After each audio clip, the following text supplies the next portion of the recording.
How you doing, YouTube? Matt Massive Beer Reviews back with yet another review. A little bit of hopped up pale time in the form of Hill Farmstead. It is their Riwaka. As they put it, Hill Farmstead's brewery is the culmination of travel and insight, of friendships and explorations. That's pretty much it. I would read more. There is more, but it just tells you about Hill Farmstead. It doesn't actually tell you about the beer, so we'll skip that. American Pale Ale brewed with Riwaka hops from New Zealand. And I think that's it. Done and done. There's no ABV on here that I can see, so we're going to guess on that. Let me dive into it, and yeah, here we go. Give her a whirl. Picked this up when I was up at Hill Farmstead for the Festival of Farmhouse Ales. So I'm sure you'll hear that 19 times, because every time I review for beer from up there, I'll just spit that shit out of my mouth hole. And there you go. I mean, she's got a soft, rich, pale haziness to her. Nothing super turbid. I mean, she's definitely hazy, but it's not that butternut squash soupy thing going on.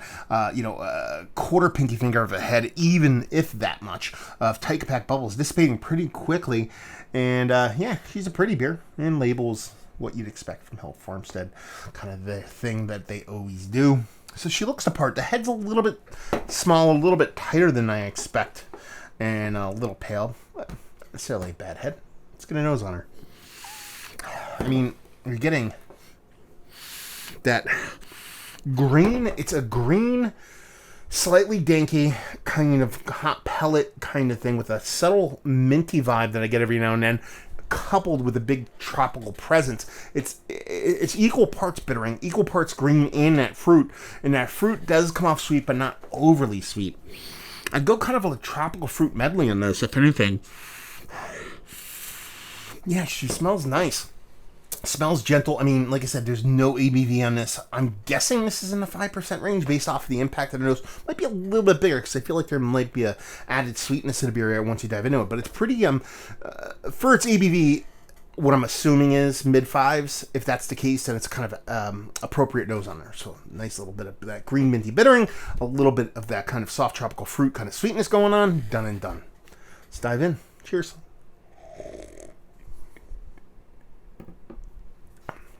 Okay.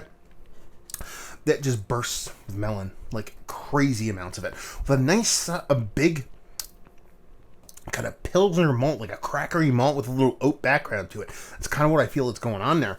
I mean, the way that melon explodes, it's just huge, vibrant, just fresh melon. Like, it's not all the way ripe. It's just before it gets totally ripe, but it has a little bit of that crispness left to it.